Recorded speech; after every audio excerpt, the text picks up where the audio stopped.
ಮಧುಗಿರಿ ಯಾವುದೇ ಸಹಕಾರಿ ಬ್ಯಾಂಕುಗಳಲ್ಲಿ ಆರ್ಥಿಕ ಶಿಸ್ತು, ಸಾಲ ವಸೂಲಾತಿ, ಬಡವರ ಹಾಗೂ ರೈತರ ಬಗ್ಗೆ ಅಂತಃಕರಣ ಹೊಂದಿರುವ ಆಡಳಿತ ಮಂಡಳಿ ಹಾಗೂ ಸಿಬ್ಬಂದಿಗಳ ಪ್ರಾಮಾಣಿಕ ಸೇವೆಯೇ ಸಹಕಾರಿ ಕ್ಷೇತ್ರದಲ್ಲಿ ಸಾಧನೆ ಮಾಡಲು ಸಾಧ್ಯ ಎಂದು ಮಾಜಿ ಸಹಕಾರ ಸಚಿವರು, ಶಾಸಕರು ಹಾಗೂ ಡಿಸಿಸಿ ಬ್ಯಾಂಕ್ನ ಅಧ್ಯಕ್ಷರು ಆದಂತಹ ಕೆ.ಎನ್. ರಾಜಣ್ಣ ಅಭಿಪ್ರಾಯಪಟ್ಟರು. ಪಟ್ಟಣದಲ್ಲಿ ಕನಕಪತ್ತಿನ ಸಹಕಾರ ಸಂಘದ ನೂತನ ಕಟ್ಟಡ ಲೋಕಾರ್ಪಣೆಗೊಳಿಸಿ ಮಾತನಾಡಿದ ಅವರು, ನಿಮ್ಮ ಈ ಕನಕಪತ್ತಿನ ಸಹಕಾರ ಸಂಘವು 96% ಮರುಪಾವತಿಯ ದಾಖಲೆ ತೋರಿಸಿದ್ದು ಉತ್ತಮವಾಗಿದೆ ಹಾಗೂ ಆರ್ಥಿಕ ಶಿಸ್ತನ್ನು ಇದೇ ರೀತಿ ಮುಂದುವರಿಸಿ ನನ್ನ ಎಲ್ಲ ರೀತಿಯ ಸಹಕಾರ ಸದಾ ಇರಲಿದೆ. ಸಾಲ ಪಡೆಯುವುದು ಸದಸ್ಯರ ಹಕ್ಕು, ಹಾಗೆಯೇ ಸಾಲ ತೀರಿಸುವುದು ಅವರ ಜವಾಬ್ದಾರಿಯಾಗಬೇಕು. ಸಹಕಾರಿ ಸಂಘದಲ್ಲಿ ಠೇವಣಿ ಜೊತೆಗೆ ಆಸ್ತಿಯನ್ನು ಮಾಡಲು ಮುಂದಾಗಬೇಕು. ಅದು ಕಷ್ಟದ ಸಮಯದಲ್ಲಿ ಸಹಾಯಕ್ಕೆ ಬರಲಿದೆ. 1,000ರಿಂದ 13,696 ಸದಸ್ಯರ ಷೇರು ಹಾಕಿರುವ ಸಂಘವಾಗಿದ್ದು ಶುಭವಾಗಲಿ ಎಂದರು.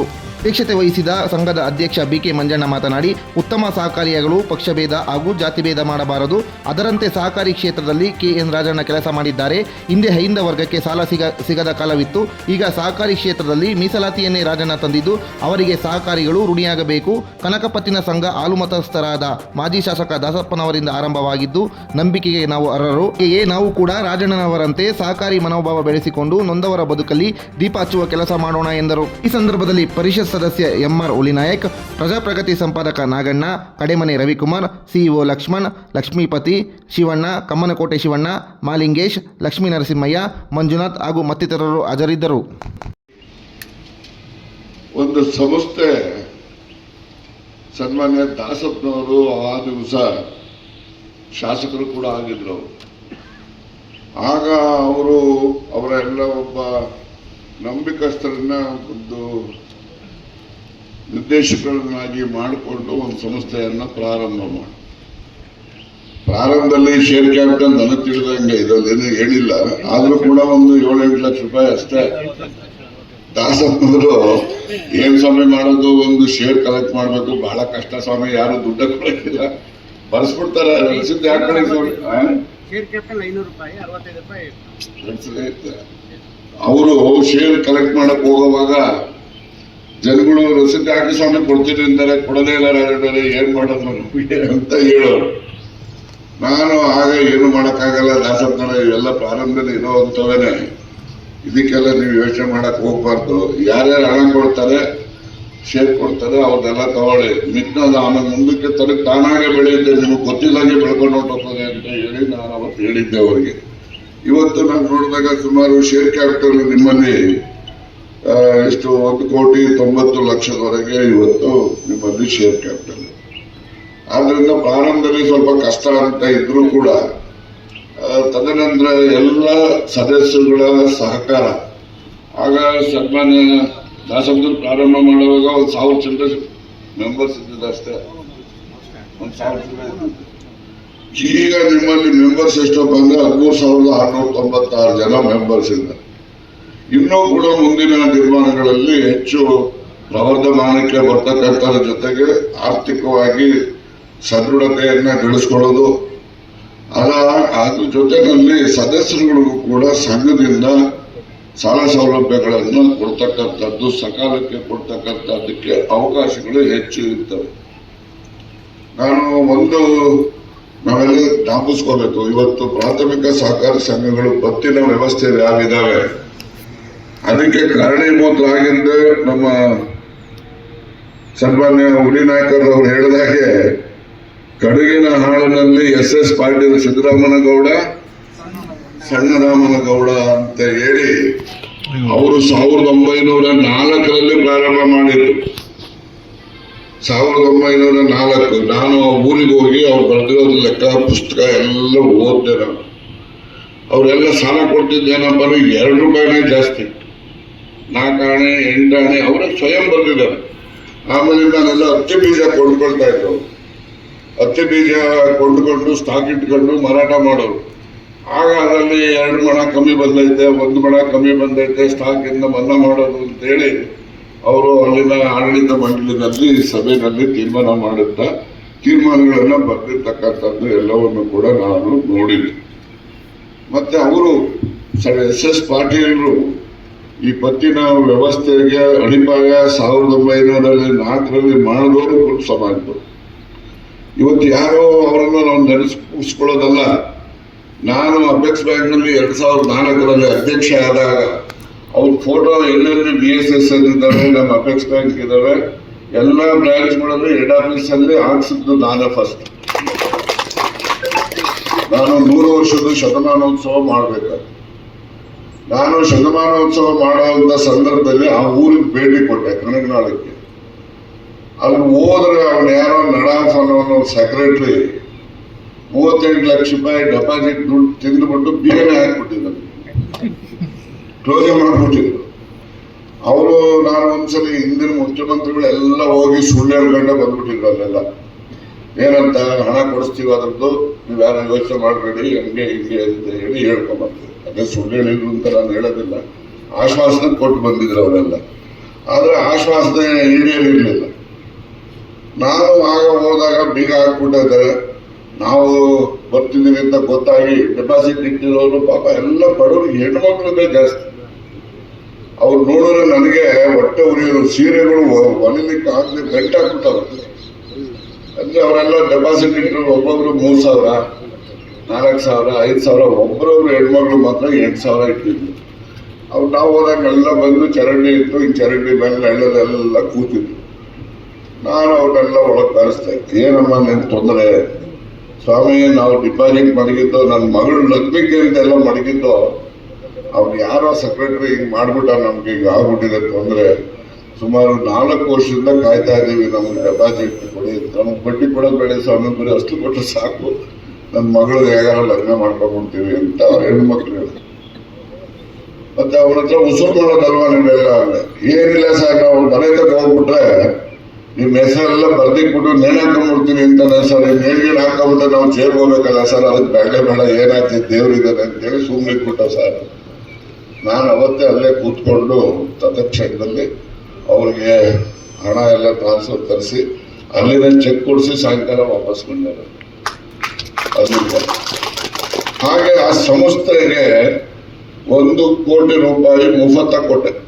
1 ಕೋಟಿ, 200 ಕೋಟಿ ರೂಪಾಯಿ ಹಣನ ಬಡ್ಡಿ ಇಲ್ಲದೆ ಸಾಲ, ಬಡ್ಡಿ ಇಲ್ಲದೆ ಲೋನ್ ಅಂದ್ರೆ ಬಡ್ಡಿ ಇಲ್ಲದೆ ಇರ್ತಕ್ಕಂಥದ್ದು 1 ಕೋಟಿ. 20 ವರ್ಷಕ್ಕೆ 1 ಕೋಟಿ ಮಾತ್ರ ತೀರಿಸ್ಬೇಕು ನೀವು ಅಂತೇಳಿ 2 ಕೋಟಿ ರೂಪಾಯಿ ಕೊಟ್ಟೆ ನಾನು ಅಪೆಕ್ಸ್ ಬ್ಯಾಂಕ್ ಇಂದ, ನಂದರ ದುಡ್ಡನ್ನು. ನಾನು ಅಪೆಕ್ಸ್ ಬ್ಯಾಂಕ್ ಚೇರ್ಮನ್ ಆಗಿದ್ದಾಗ ಇದು ನಾನು ಮಾಡಿದಂಥದ್ದು ನಮ್ಮ ಸುವರ್ಣ ಮಹೋತ್ಸವದ ಅಂಗವಾಗಿ ಮಾಡಬಹುದು. ನಾವೆಲ್ಲ ಹೆಮ್ಮೆ ಪಡಬೇಕು. ನಮ್ಮ ಒಬ್ಬ ಪೂರ್ವಜ ಮುಂದಿನ ಆಲೋಚನೆ ಇಟ್ಟು ಅವತ್ತು ಸಹಕಾರ ಸಂಸ್ಥೆನ ಪತ್ತಿನ ವ್ಯವಸ್ಥೆನ ಪ್ರಾರಂಭ ಮಾಡೋದು ಇಡೀ ದೇಶದಲ್ಲೇ ಪ್ರಪ್ರಥಮವಾದಂಥದ್ದು. ಇಡೀ ದೇಶದಲ್ಲಿ ಅದು ಕಡಿಮೆ ಒಂದು ಕುಗ್ರಾಮ ಆಗಲಿ, ಅದರಲ್ಲಿ ಯಾವುದೇ ನೀರಾವರಿ ವ್ಯವಸ್ಥೆ ಇಲ್ಲ, ಎಲ್ಲರೂ ಇದು ಕೃಷಿ ಜಮೀನು. ಈ ಬಿಸಿಲು ಈ ರೀತಿ ನಮ್ಗೆಲ್ಲೋ ಒಂದ್ಸರಿ ಕಾಣುತ್ತೆ, ಅಲ್ಲಿ ಸದಾಕಾಲ ಹಂಗೆ ಇರ್ತದೆ ಅಂತ ಊರು. ಇವೆಲ್ಲ ನೋಡಿರ್ತೀರಿ, ನಮ್ಮ ಹುಲಿನಾಯಕ್ ಅವರಿಗೆಲ್ಲ ಪರಿಚಯ ಇರ್ತದೆ. ನಾನು ಗದಗ್ ಹೋಗಿ ಗದಗನ್ನು ಹುಡ್ಕೊಂಡು ನೆಕ್ಸ್ಟ್ ಮಾರ್ನಿಂಗ್ ಹೋದೆ, 10 ಗಂಟೆಗೆಲ್ಲ ಹೋಗ್ಬಿಟ್ಟೆ. ಸ್ವಲ್ಪ ಬಿಸಿಲು ಕಡಿಮೆ ಇರ್ತದೆ ಅಂತ. ಆದ್ರೂ ಕೂಡ ಸಂಜೆವರೆಗೂ ಅಲ್ಲೇ ಕೂತಿದ್ದು ಅಲ್ಲಿ ಕೆಲಸವನ್ನ ಮಾಡಿ ಆ ಜನಗಳಿಗೆ ನ್ಯಾಯ ದೊರಕಿಸ್ಕೊಟ್ಟಿದ್ದೀನಿ ಅಂತಕ್ಕಂಥ ಒಂದು ಆತ್ಮತೃಪ್ತಿ ಮತ್ತೆ ನನಗೆ ಸಂತೋಷ ಇದೆ ಅಂತಕ್ಕಂಥದ್ದನ್ನ ನಾನು. ನಮ್ಮ ಬ್ಯಾಂಕ್ ನಡೆದ ಬಂದ ಸಂಕ್ಷಿಪ್ತ ಏನಂತ ನಮ್ಮ ಹಿರಿಯರಾಗಿರ್ತಕ್ಕಂಥ ಶ್ರೀಯುತ ರಾಜಣ್ಣವರು, ನಾಗಣ್ಣವರು, ಡಾಕ್ಟರ್ ಹುಲಿನಾಯಕರವರು, ನಮ್ಮ ರಂಗನಾಥ್ರವರು, ಅನೇಕರು ಸಹ ಎಲ್ಲರೂ ನಮ್ಮ ಕನಕ ಪತ್ತಿನ ಸಹಕಾರವನ್ನ ನಡೆದು ಬಂದ ರೀತಿಯನ್ನ ನಿಮ್ಗೆಲ್ಲ ಸಂಕ್ಷಿಪ್ತವಾಗಿ ವರದಿ ಕೊಟ್ಟಿದ್ದಾರೆ. ಯಾಕಂದ್ರೆ ಈ ಸಹಕಾರ ಸಂಘ ಬೆಳಿಬೇಕಾದ್ರೆ ಇಲ್ಲಿ ಯಾವುದೇ ಒಂದು ರಾಜಕೀಯ ಹಸ್ತಕ್ಷೇಪ ಇರಬಾರದು. ಯಾಕಂದ್ರೆ ಇದು ಒಂದು ಅನುಭವ ಆಗಿಬಿಟ್ಟಿದೆ ಅಲ್ಲೇ ನಮಗೆ. ಈ ಬ್ಯಾಂಕ್ ಸ್ಥಾಪನೆ ಆಗ್ಬೇಕಾದ್ರೆ ದಾಸಾಪ್ತವ್ರು MLA ಆಗಿದ್ರು, ಅವ್ರು ಅವಾಗ ಕಾಂಗ್ರೆಸ್ ಪಕ್ಷದವರಿದ್ರು. ಅವಾಗ ನಾನು ಅವಾಗ ಜನತಾದಳದಲ್ಲಿದ್ದೆ. ನಾನು ಸಂಸ್ಥಾಪಕ ಡೈರೆಕ್ಟರ್ ನಾನಿದ್ದೆ, ಡಾಕ್ಟರ್ ಮಂಜಣ್ಣವ್ರು ಇದ್ರು. ಈ ಸದ್ಯಕ್ಕೆ ಇಬ್ರು ಉಳ್ಕೊಂಡಿದ್ದೀವಿ. ಯಾಕೆಂದ್ರೆ ನಮ್ಮ ಅದ್ರ ಜೊತೆಗೆ ನಾವು ಯಾವುದೇ ಒಂದು ರಾಜಕೀಯ ಹಸ್ತಕ್ಷೇಪ ಮಾಡ್ತಿರ್ಲಿಲ್ಲ. ಅಲ್ಲಿ ಏನು ಆಡಳಿತ ಮಂಡಳಿ ನಿರ್ಧಾರ ತಳೆದಿತ್ತು, ಬ್ಯಾಂಕ್ ಷೇರುದಾರರು ಠೇವಣಿದಾರರಂಗೆ ನಾವು ಕೆಲಸ ಮಾಡ್ಕೊಂಡ್ ಬಂದ್ವಿ. ಆ ಕಾರಣದಿಂದಲೇ ಮತ್ತು ಸಿಬ್ಬಂದಿಯವರು ಕೆಲಸ ಮಾಡಿದಲ್ಲೇ ಇವತ್ತು ಬ್ಯಾಂಕ್ 8ನೇ ಶಾಖೆಗೆ ಕಾರಣಕರ್ತರಾಗಿದೆ.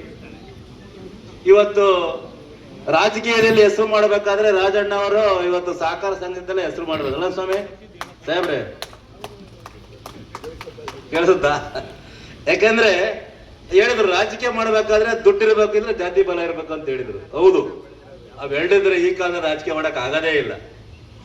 ಅದಕ್ಕೆ ನನಗೆ ಸಹಕಾರ ಕೊಟ್ಟಿದ್ದು ಯಾವ್ದಪ್ಪ ಅಂದ್ರೆ ನಮ್ಗೆ ಸಹಕಾರ ಸಂಘ, DCC ಬ್ಯಾಂಕು ಮತ್ತು ನನ್ನ ಠೇವಣಿದಾರ, ಸಾಲಗಾರ, ಸಣ್ಣ ಪುಟ್ಟ ಜಾತಿಗಳು ನಮಗೆಲ್ಲ ಕೈ ಹಿಡಿದು ಇವತ್ತು ನಾನು ಬೆಳಿಬೇಕು, ರಾಜಕೀಯ ಬೆಳಿಬೇಕಾದ್ರೆ ಈ ಸಹಕಾರ ಸಂಘ ಮಾತ್ರ ಕಾರಣ ಅಂತ ಹೇಳಿದರೆ ಅವ್ರ ಮೊದಲೇ ನಾನು ಧನ್ಯವಾದ ಹೇಳ್ತಾ ಇದ್ವಿ.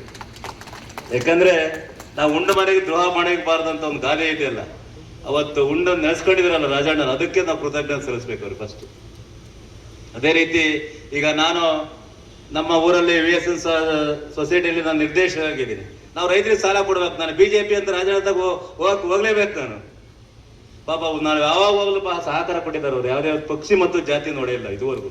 ನಾನು ಕಂಡಂಗೆ ಸಹಕಾರ ಸಂಘದಲ್ಲಿ ರಾಜಕೀಯವಾಗಿ ಏನ್ರಿ ಪತ್ರಕರ್ತರ ಬಂಧುಗಳೇ, ನಾನು ಕಂಡಂಗೆ ನಾನು ಯಾವುದೇ ಒಂದು ಪಕ್ಷ ಇರ್ಬೋದು, ಯಾವುದೇ ಒಂದು ಪಕ್ಷದ ಹೋದ ತಕ್ಷಣ ನಮಗೆ ಗೌರವ ಕೊಟ್ಟು ನಮ್ಮ ಕೆಲಸಗಳನ್ನು ಮಾಡಿಕೊಟ್ಟಿದ್ದಾರೆ ಅಂತಂದ್ರೆ ರಾಜಣ್ಣ ಮಾಡಿಕೊಟ್ಟಿದ್ದಾರೆ. ಯಾಕಂದ್ರೆ ನಾನು ಅವ್ರಿಗೆ ಮೊದಲನೇ ಧನ್ಯವಾದ ಹೇಳ್ತೀನಿ. ಮುಂದೆ ಬಡ ಬಗ್ಗರಿಗೂ ಮತ್ತು ಹಿಂದುಳಿದ ಜಾತಿಯವರಿಗೂ ಸಹ ಹೆಚ್ಚಿನ ಸಾಲ ಕೊಡಿ. SC ST ಸಮುದಾಯದವರು ಮೊದಲು ನಮಗೆ ಸಾಲನೇ ಸಿಗ್ತಿರಲಿಲ್ಲ. ಇದೆಲ್ಲರೂ ಜ್ಞಾಪಕ ಇಟ್ಕೊಳ್ರಿ. 2,000 ಅಲ್ಲ, 100 ರೂಪಾಯಿನೂ ಕೊಡ್ತಿರ್ಲಿಲ್ಲ ನಮಗೆ. ಕುರುಬರಿಗೆ ಕೊಡ್ತಿರ್ಲಿಲ್ಲ, ಮಾದರಿಗೆ ಕೊಡ್ತಿರ್ಲಿಲ್ಲ, ನಾಯಕರಿಗೆ ಕೊಡ್ತಿರ್ಲಿಲ್ಲ, ಬಲ್ಜಿಗರಿಗೆ ಕೊಡ್ತಿರ್ಲಿಲ್ಲ, ಗೊಲ್ರಿಗೆ ಕೊಡ್ತಿರ್ಲಿಲ್ಲ. ಯಾರು ಹತ್ರಕ್ಕೆ ಬಿಡ್ಕೊಂತಿಲ್ಲ, ಸಹಕಾರ ಸಂಘಗಳು ಹತ್ರಕ್ಕೆ ಬಿಡ್ಕೊಂತಿಲ್ಲ ಸ್ವಾಮಿ ನಮ್ಮನ್ನ. ಅವಾಗ ಅಂತ ಪರಿಸ್ಥಿತಿಯಲ್ಲಿ ಇವತ್ತು ಸಣ್ಣ ಪುಟ್ಟ ಜಾತಿಗಳನ್ನ ಕುಡಿಸ್ಕೊಂಡು ಸಾಲ ಕೊಟ್ಟು ಅವರ ಒಂದು ರಾಜ್ಯದ ಮುಖ್ಯವಾಣಿ ತರಿಸಿದ್ರೆ ಅನ್ನೋದು ಬಹಳ ಮುಖ್ಯ. ಅದೇ ರೀತಿ ನಮ್ಮ ಸಹಕಾರ ಕನಕ ಬ್ಯಾಂಕ್ ಸುತ್ತ ಅದೇ ರೀತಿ ನಡೀತಾ ಇತ್ತು. ನಾವು ಎಲ್ಲಾ ಜಾತಿಗಳ ಷೇರುದಾರ ಇದ್ದಾರೆ ನಮ್ಮ ಕನಕ ಬ್ಯಾಂಕ್ ಅಲ್ಲಿ. ನಾವು ಒಂದೇ ಕುರುಬರ ಸ್ವಾಮಿ ಜಾತಿಗೆ ನಾವು ಸೀಮಿತವಾಗಿಲ್ಲ ನಾವೆಲ್ಲರೂ. ಈಗ ನಾವು ಕಡೆಮನೆ ರವಿಯವರು ಉಪಾಧ್ಯಕ್ಷ ಮಾಡಿದೀವಿ, ಅವರು ಮೇದ್ರೆ ST ಸಮಾಜ ಸೇರ್ತಕ್ಕಂಥವ್ರು, ಅವರು ಉಪಾಧ್ಯಕ್ಷ ಮಾಡಿದೀವಿ. ಅಂತ ಒಂದು ಸಹಕಾರ ಇದ್ರೆ ಮಾತ್ರ ನಮ್ಮ ಸಹಕಾರ ಸಂಘ ಬೆಳೆಯುತ್ತೆ. ಅದಕ್ಕೆ ತಾವೆಲ್ಲರೂ ಇವತ್ತು ಏನು ಮಧುಗಿರಿ ನಾವು 8ನೇ ಬ್ರಾಂಚ್ ಅನ್ನು ಉದ್ಘಾಟನೆ ಮಾಡಿದಿರ, ನೀವೆಲ್ಲರೂ ನಮ್ಮ ಸಹಕಾರ ಕೊಡಬೇಕಾಗತ್ತೆ. ಇಲ್ಲಿ ನಾವು ಈಗಾಗಲೇ ಗೋಲ್ಡ್ ಅನ್ನ ಕಡಿಮೆ ದರದಲ್ಲಿ ಬಡ್ಡಿಯನ್ನು ಕೊಡ್ತೀವಿ ಅಂತ ಹೇಳಿ ನಾವು ಕರಪತ್ರಗಳು ಹಂಚಿದೀವಿ. ಮತ್ತು ಠೇವುಗಳನ್ನು ತಗೊಳ್ತೀವಿ, ಮಧುಗಿರಿ ಬೇಗ ಸಂಬಂಧಪಟ್ಟಂತ ಠೇವಣಿ ತಗೊಳ್ಬೇಕಂತ ಹೇಳಿ ಮುಂದಿನ ಆಡಳಿತ ಮಂಡಳಿ ನಾವು ತೀರ್ಮಾನ ತಗೊಂಡು ಹೊಸದಾಗಿ ಷೇರುಗಳನ್ನು ತಗೊಳ್ಬೇಕಂತ ಒಂದು ಮುಂದಿನ ತೀರ್ಮಾನ ತಗೊಳ್ತೀವಿ. ನೀವೆಲ್ಲರೂ ನಮ್ಮ ಮಧುಗಿರಿ ಬ್ರಾಂಚ್ ಅಲ್ಲಿ ಒಂದು ನಂಬಿಕೆ ಇದೆ. ಹಾಲು ಮತ ಅಂತಂದ್ರೆ ಯಾವಾಗಲೂ ನಂಬಿಕೆಸ್ತ್ರ ಮತದಾರರು ನಾವೆಲ್ಲರೂ. ಯಾಕೆ ಹೇಳ್ತೀನಿ ಅಂತಂದ್ರೆ ನಾವು ಕೊಟ್ಟ ಮಾತಿಗೆ ಎಂದು ಇಂದಿನ ಸ್ವಾಮಿಯರು ಕೇಳಿಸ್ಕೊಂತಿದ್ರೆ ನೀವು ಕೇಳಿಸ್ಕೋಬೇಕು. ನಾವು ಹಾಲು ಮತದಾರರು ಅಂದ್ರೆ ಕೊಟ್ಟ ಮಾತು ಎಂದು ನಂಬಿಕೆಸ್ತರು. ಫಸ್ಟ್ ಯಾರನ್ನ ಬರ್ರಪ್ಪ ನೀವು ಹಾಲು ಮತದಾರ ಬೋಣಿಗೆ ಮಾಡ್ರಿ ಅಂತ ಕರೀತಾರೆ. ಉತ್ತರ ಕರ್ನಾಟಕ ಕಡೆ ಈಗಲೂ ಇಲ್ಲಿ ಕರೀತಾರೆ. ಹಾಗೆ ನಾವು ನಂಬಿಕೆ ಮೋಸ ಮಾಡೋ ಜನಗಳು ನಾವೆಲ್ಲರೂ ಅಲ್ಲ. ಅದಕ್ಕೆ ನಾವು ನಂಬಿಕೆ ಇರೋದಕ್ಕೆ ಇವತ್ತು ಈ ದಾಸಪ್ಪನವರ ಒಂದು ಸಮ್ಮುಖದ ನಮ್ಮಂತ ಹುಡುಗರು ಹಿಡ್ಕೊಂಡು ಅವರು ಈ ಬ್ರಾಂಚ್ ಅನ್ನ ಬೆಳೆಸಿದ್ರು. ನಾವೇನ ಚಿಕ್ಕ ಹುಡುಗರು, ನಾವೆಲ್ಲ ದಾಸಪ್ಪನವರು ಶಾಸಕರು. ಅವಾಗಿನ 30 ವರ್ಷ ನಾನು ಡೈರೆಕ್ಟರ್ ಆಗ್ಬೇಕಾದ್ರೆ ಗ್ರಾಮ ಪಂಚಾಯತ್ ಅಧ್ಯಕ್ಷರಾಗಿದ್ದೆ. ನಮ್ಮಂತೆಲ್ಲ ಹುಡುಗರು ಹಿಡ್ಕೊಂಡು ಅವತ್ತು ಸಂಸ್ಥೆ ಬೆಳೆಸಿದ್ರು. ಅಂತ ಸಂದರ್ಭದಲ್ಲಿ ಯಾಕೆಂದ್ರೆ ಸಹಕಾರ ಯಾವಾಗಲೂ ನಮ್ಮ ಜೊತೆಲಿರುತ್ತೆ. ನಾವು ಒಬ್ರಿಗೊಬ್ರು ಹೊಂದಾಣಿಕೆ ಮಾಡಿಕೊಂಡು ಈ ಬ್ಯಾಂಕ್ಗಳನ್ನ ಮತ್ತು ಆಸ್ತಿಗಳನ್ನ ಮಾಡ್ಬೇಕಂತೇಳಿ ನಮ್ಮ ಹಿರಿಯರಾಗಿರ್ತಕ್ಕಂಥ ಮಾಜಿ ಸಚಿವರು ಹೇಳಿದ್ರು. ನಮಗೆ ಆಸ್ತಿಗಳ ಮೇಲೆ ಗಮನ ಕೊಡ್ಬೇಕು ನಾವೆಲ್ಲರೂ. ಯಾಕೆಂದ್ರೆ ಇವತ್ತು ಆಸ್ತಿಗಳು ಮಾಡಿದ್ರೆ ನಮ್ಗೆ ಒಂದಲ್ಲ ಒಂದು ದಿವಸ ನಮಗೆ ಸಹಾಯ ಆಗುತ್ತೆ ಅದು. ಅದಕ್ಕೆ ತಾವೆಲ್ಲರೂ ಹೆಚ್ಚಿನದಾಗಿ ನಮ್ಮ ಬ್ಯಾಂಕ್ನ ಹೆಚ್ಚಿನದಾಗಿ ಠೇವಣಿ ರೂಪದಲ್ಲಿ ಹಣವನ್ನು ಇಡಬೇಕು. ನಂಬಿಕೆ ಇದೆ, ಯಾವತ್ತೂ ನಾವು ಮೋಸ ಮಾಡೋ ಬ್ಯಾಂಕ್ ಅಲ್ಲ ಅಂತ ಈ ಸಂದರ್ಭದಲ್ಲಿ ಹೇಳಿ, ಮತ್ತು ನಮ್ಮ ಜೊತೆಗೆ ಇವತ್ತು ಸಿಬ್ಬಂದಿಯವರು ಕೈ ಜೋಡಿಸಿದ್ದಾರೆ. ಇವತ್ತು ಆಡಳಿತ ಮಂಡಳಿ ಏನು 15 ಜನ ಇದ್ರು, ಬಾರಿ ಒಳ್ಳೆ ಜನ ಆಯ್ಕೆ ಮಾಡಿದ್ದಾರೆ ಜನ ನಮ್ಮನ್ನೆಲ್ಲರೂ. ಯಾಕಂದ್ರೆ ಒಬ್ರಿಗೊಬ್ರು ಹೊಂದಾಣಿಕೆ ಮಾಡ್ಕೊಂಡು ಸ್ವಾಮಿ ಕೆಲಸ ಮಾಡ್ತಾ ಇದೀವಿ. ಇಲ್ಲಿ ಯಾವುದೇ ಒಂದು ನಾವು ಇದು ಕೊಡ್ದಂಗೆನೆ ಒಬ್ರಿಗೊಬ್ರು ತಿತ್ಕೊಂಡು ಮಾತಾಡ್ಕೊಂಡು ಹೊಂದಾಣಿಕೆ ಮಾಡ್ಕೊಂಡು ಕೆಲಸ ಮಾಡ್ತಾ ಇದೀವಿ. ಅದಕ್ಕೆ ನಾನು ಧನ್ಯವಾದ ಹೇಳ್ತಾ, ಇವತ್ತು ಬ್ಯಾಂಕ್ ಇಲ್ಲಿ ಈ 8ನೇ ಬ್ರಾಂಚು ಮಧುಗಿರಿಲಿ ನಗರದಲ್ಲಿ ಒಂದು ಉದ್ಘಾಟನೆ ಆಗಿ ಹೆಚ್ಚಿನ ವ್ಯವಹಾರವನ್ನು ಮಾಡಕ್ ನೀವೆಲ್ಲರೂ ಸಹಕಾರ ನೀಡಬೇಕು ಅಂತ ಹೇಳಿ ನನ್ನನ್ನು